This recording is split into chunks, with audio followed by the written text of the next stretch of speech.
Assalamualaikum dan salam sejahtera. Bersempena dengan sambutan Hari AIDS Sedunia yang disambut pada setiap 1 Disember. Jadi saya mengambil kesempatan ini untuk sama-sama berkongsi info dan maklumat mengenai HIV, apa yang anda perlu tahu. Saya Dr. Siti Nohani binti Suhaimi, pakar perhutanan keluarga dari Klinik Kesihatan Slim River. Sebelum kita pergi lebih jauh, kita kena faham apakah perbezaan antara HIV dan AIDS. Adakah HIV dan AIDS membawa maksud yang sama ataupun tidak ya? HIV dan AIDS ialah dua perkara yang berbeza. HIV ialah singkatan kepada Human Immunodeficiency Virus, iaitu HIV merujuk kepada virus. HIV adalah jenis virus yang menyerang sistem pertahanan pada manusia dan mendedahkan seseorang kepada AIDS. AIDS ialah singkatan kepada Acquired Immunodeficiency Syndrome, iaitu merupakan gejala sekumpulan penyakit yang menyerang sistem pertahanan badan manusia setelah seseorang itu dijangkiti HIV.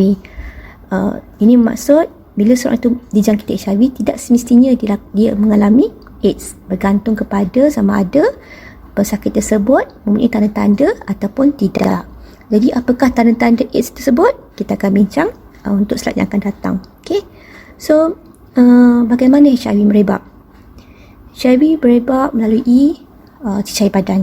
Dia boleh berjangkit melalui cecair badan, iaitu darah, cecair faraj, air mani ataupun susu ibu.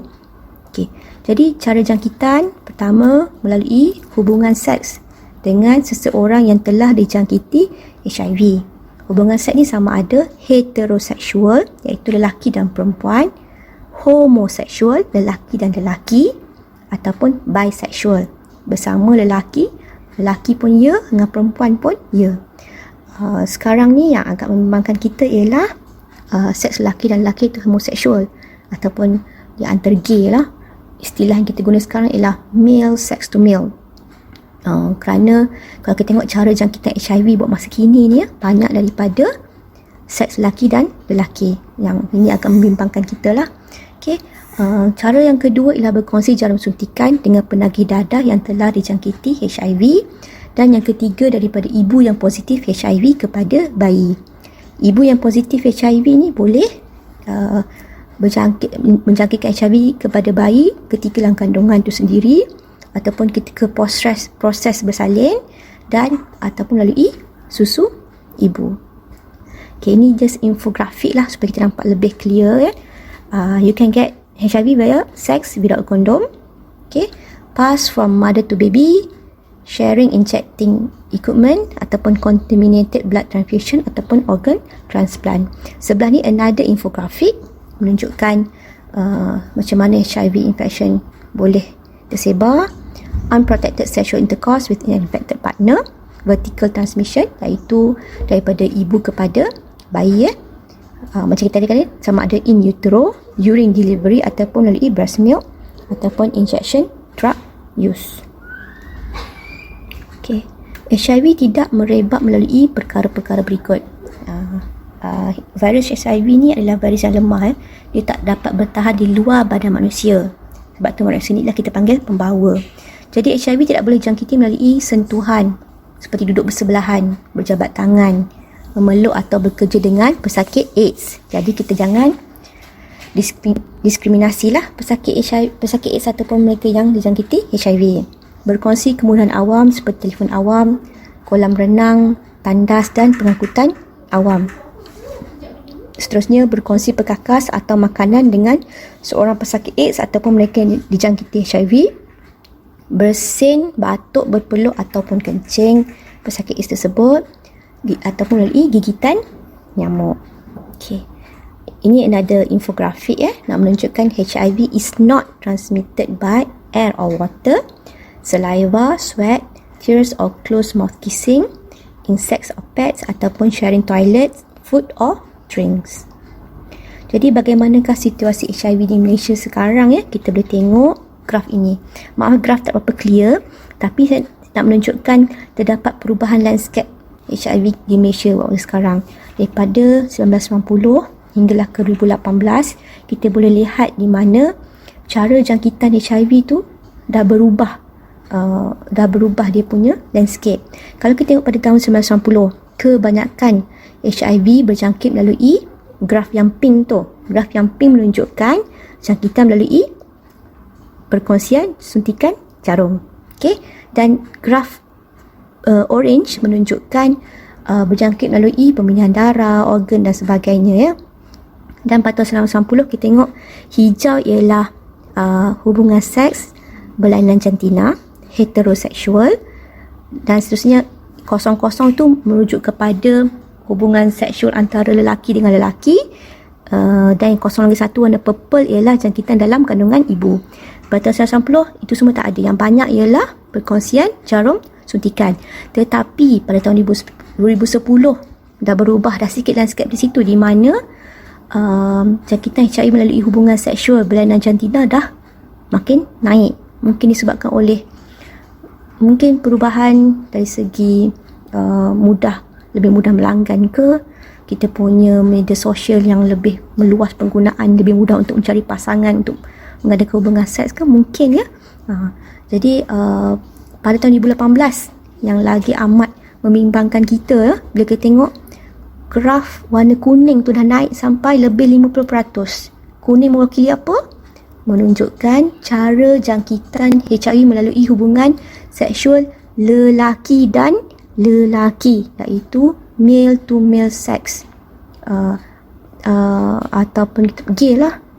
Tahun 2018 kebanyakan cara HIV berjangkit adalah disebabkan oleh hubungan seksual antara lelaki. Ini sangat membimbangkan kita. 37% kali hijau tu hubungan seksual melalui berlainan jantina. Dan kita tengok pada tahun 2018 ni jangkitan melalui suntikan jarum dah tak ada, dah tak banyak. Pemindahan darah pun semua dah turun disebabkan oleh program-program yang dijalankan di Malaysia. Tapi hubungan seksual dah ambil alih dah, terutamanya hubungan seks di antara lelaki dan lelaki.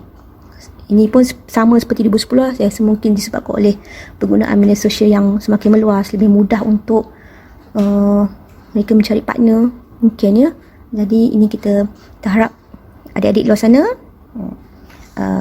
dapat memahami keadaan ini dan lebih berhati-hati untuk kita, dan lebih mengamalkan cara hidup yang lebih sihat lah. Okay. Bagaimanakah HIV membiak? Kalau HIV merebak melalui cecair badan, jadi bila kuman dah masuk dalam badan kita, bagaimana dia membiak? Kenapa HIV ni kita kata penyakit yang bahaya, HIV ni kuman yang bahaya? Okay, so saya nak cerita sikit apa yang akan jadi jika seseorang itu dijangkiti virus HIV. Okay. Dalam badan setiap manusia, kita memang mempunyai, kita panggil sel darah putih, ataupun kita panggil CD4 nama dia. CD4 ni, kalau kita nak tahu, dia bertindak sebagai askar, pelindung kepada badan kita.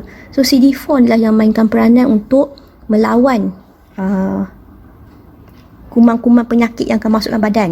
Sebab tu kita tengok kalau gambar kedua tu dia sebagai askar lah. So kalau ada kuman datang nak bawa penyakit, dia akan tembak dulu. Jadi kalau seorang tu dijangkiti HIV, apa kuman HIV, virus HIV tu akan buat kepada CD4? Okay, kita tengok infografik ni. Jika seseorang itu dijangkiti virus HIV, so virus HIV tu akan masuk dalam badan pesakit tersebut. Dia akan kacau siapa? Dia akan kacau sel CD4 tadi. Dia akan kacau askar. Dia aim askar tadi tu, CD4 atau kita panggil sel T. Okey, jadi kuman HIV ni masuk, dia pergi pada CD4 tu, dia akan lekat pada CD4 tadi tu, pada askar kita. Dia masuk dalam badan CD4, dia masuk, dia akan tukar struktur CD4 tersebut, dan dia akan membiak di situ. Seterusnya bila dah masuk, dia akan keluar balik sebagai sel HIV yang baru. Maksudnya bila HIV masuk, dia pergi kat CD4, dia masuk CD4, dia tukar, dia akan dapat baby HIV yang baru. Gitu. Jadi sel HIV berhubungan sel CD4, dia membiak kat dalam CD4 tu, dia akan bawa keluar sel HIV yang baru, iaitu baby HIV. Jadi yang CD4 yang dah diganggu tadi tu akan rosak. Jadi kalau lagi banyak virus HIV dalam badan, lagi banyak CD4 kita akan rosak dan lagi banyak baby HIV akan terbentuk. Baby HIV ni pula dia dah keluar daripada CD4 tu, dia akan lama-lama dia akan membesar dan matang, akan jadi virus HIV yang baru. Dan bila dah jadi virus HIV yang baru yang dah matang ni, dia akan pergi serang CD4 yang lain pula. Jadi proses ni akan berterusan menyebabkan virus HIV ni makin banyak dalam badan dan kita punya askar iaitu CD4 akan berkurangan sebab dah diserang oleh virus HIV tersebut. Okey, nampak ya? So kita nampak benda ni akan keep going dalam badan lah. Okey, so ada ke rawatan HIV? Bila dah jadi macam ni, macam mana kita nak kontrol virus HIV yang dah makin banyak dalam badan tadi kan? Macam kita nak bagi CD4 kita naik semula. Macam mana kita dapatkan balik askar-askar kita untuk membantu kita melawan penyakit? Okey, buat masa ini, seperti kita semua tahu, tiada lagi ubat untuk menyembuhkan jangkitan HIV ataupun penyakit AIDS. Walau bagaimanapun, penggunaan ubat antivirus HIV dapat melambatkan proses penyakit ini. Kita ada ubat antivirus HIV, dia boleh slow down the process of the disease tetapi tidak dapat menyembuhkan. Okey. So kita tengok jangka hayat selepas dijangkiti virus HIV ya. Ini yang gambar lelaki tu lah carrier. Maksudnya dia dah ada HIV dalam badan. Okey. Virus HIV dah dalam badan tetapi dia tidak menunjukkan sebarang simptom ataupun tanda-tanda. Okey. So dalam masa 5 hingga 15 tahun macam tu dia akan start dapat gejala. Along the way tu mungkin dah boleh dapat gejala lah. Gejala AIDS tu sendiri. So bila dah ada gejala, kita dah label dia sebagai AIDS. Bila dah dapat AIDS dalam masa 2 tahun, berakhir dengan kematian. Tetapi jika kita dah bagi ubat antiviral untuk HIV, dia dapat melambatkan proses daripada pembawa tu untuk mendapat AIDS. Jadi kita boleh melambatkan proses tu lah. Jadi pembawa HIV ni, mereka yang dapat HIV ni boleh bekerja seperti biasa, boleh menjalani kehidupan seperti biasa tanpa berakhir dengan AIDS ataupun kematian lah. Okay. So kita tengok, ini just nak go through lagi sekali, nak menunjukkan kita faham HIV dan AIDS, what the difference, dan dia ada CD4 cell, dia tunjuk gambar CD4 cell sekali kat situ. So kita tengok lagi sekali HIV ialah virus yang menyebabkan HIV infection. Jadi saya dah cakap tadi, HIV ini akan damage the immune system by killing CD4 cells. Dia masuk dalam badan, dia bunuh kita punya CD4 askar tu dan menyebabkan immune system kita lumpuh. Okey. CD4 cells ialah askar part of the immune system. HIV attacks and kills CD4 cells. Loss of CD4 cells makes it hard for the body to fight off infection sebab askar dah tak ada. So bila dah asid serang, akhirnya akan berlaku AIDS. AIDS ialah the last stage of HIV infection. As HIV infection advance to AIDS, the amount of HIV in the body increases and the number of CD4 cells decreases sebab HIV dah makan CD4. So HIV medicines yang saya cakap antiviral tadi can stop HIV infection from progressing to AIDS. Okay, without HIV medicines, HIV advance to AIDS in about 10 to 12 years seperti gambar yang saya tunjukkan tadi. So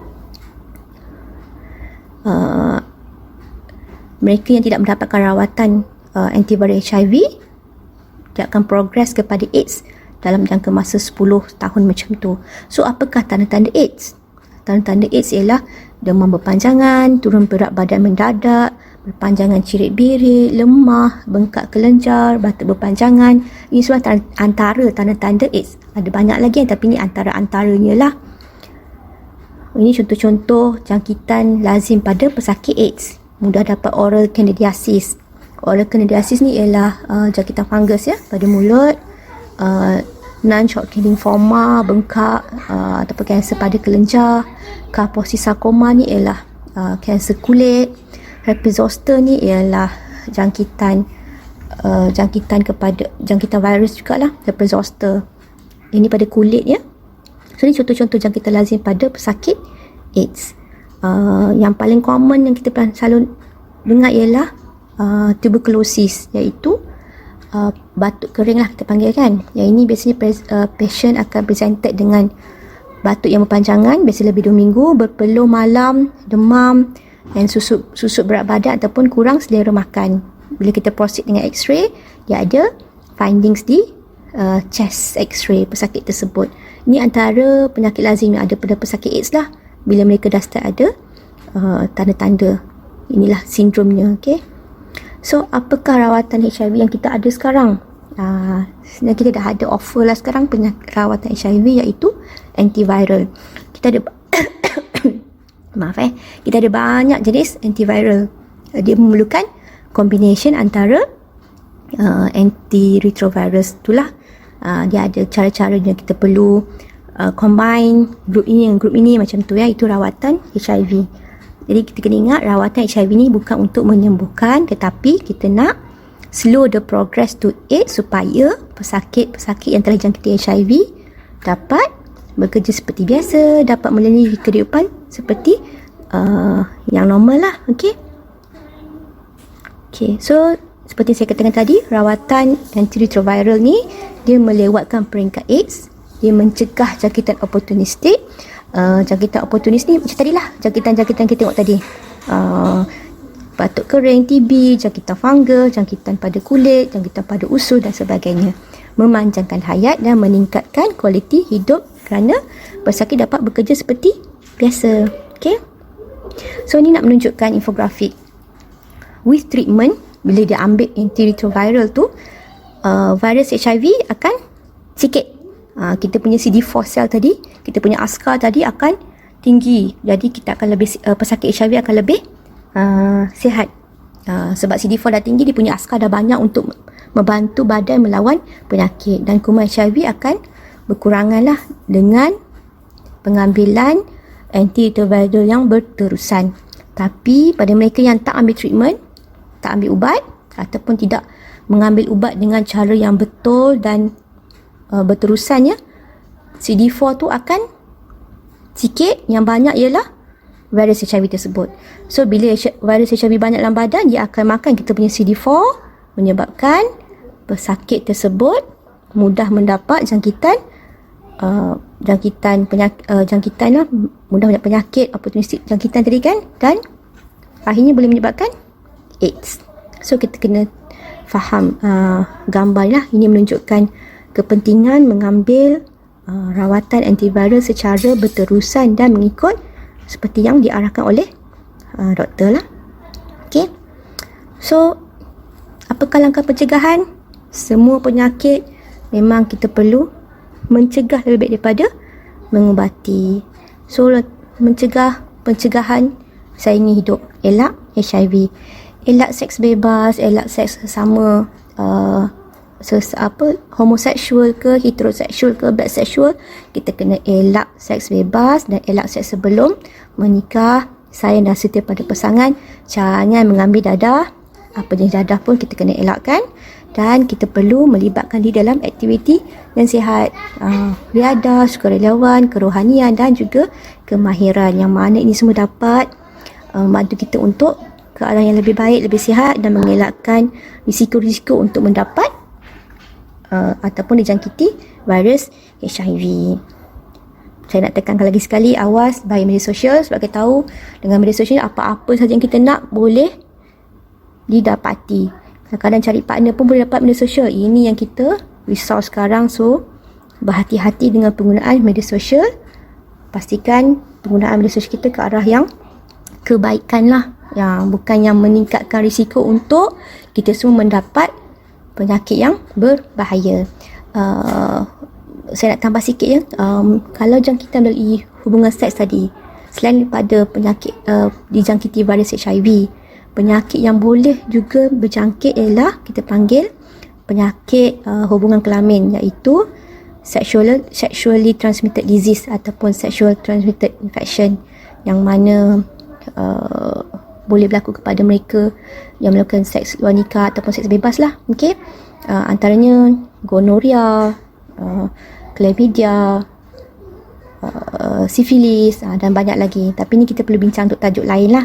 Mungkin lain kali kita boleh bincang tentang kita panggil STD, sexually transmitted disease. So kita kena berhati-hati dengan semua ni ya. Okey. So apakah program dan saringan HIV yang disediakan di klinik kesihatan? Saya just masuk sikit supaya kita semua tahu. Di klinik kesihatan kita ada beberapa program yang kita jalankan sesuai dengan matlamat untuk menamatkan AIDS di Malaysia. Ini Malaysia punya aim ya, iaitu by 2020 kita nak 90% kita dah diagnose mereka yang mempunyai HIV. 90% yang telah didiagnose yang ada HIV ni kita dah bagi treatment, dan kita harap 90% yang diberi treatment itu semuanya dia punya HIV akan suppress lah, akan kurang. So kita perlu pegang konsep kesan dan rawat, dan kita perlu peningkatan pengesanan dan rawatan HIV. Jadi untuk peningkatan pengesanan HIV ni, kami di klinik kesihatan ada menyediakan program saringan HIV tanpa nama, saringan pra-perkahwinan, program EMTCT. Program EMTCT ni bagi ibu-ibu mengandung lah, untuk kita nak elakkan vertical transmission daripada ibu kepada baby, dan gantian terapi metadon. Gantian terapi metadon ni bagi mereka yang mengambil darah secara suntikan, kita nak ganti, kita bagi metadon. Metadon ni ialah gantian terapi lah, supaya mereka tidak lagi mengambil secara suntikan ataupun mengambil heroin. Okey, so saringan HIV tanpa nama ni kita buka kepada sesiapa pun. Jadi kalau di luar sana ada masyarakat mereka ada mengamalkan cara hidup yang tak sihat ataupun rasa dirinya berisiko untuk dapat HIV, boleh datang ke klinik kesihatan untuk menjalani saringan HIV. Saringan pra-perkahwinan memang kita wajibkan kepada semua pasangan yang nak berkahwin supaya menjalani saringan HIV terlebih dahulu sebelum berkahwin, untuk memastikan pasangan itu tidak ada HIV lah, sebab kita tahu HIV berjangkit melalui hubungan seksual. Okey. So apa perkhidmatan disediakan setelah saringan dilakukan? Jika ada mereka yang mempunyai result yang positif, kaunseling akan diberikan di klinik kesihatan, rawatan akan diberikan, dan rawatan susulan ataupun kita panggil follow up akan terus dijalankan di klinik tersebut. Okey. Ni je saya masuk sikit ya. Kita di Malaysia sebenarnya ada beberapa pertubuhan yang membantu dalam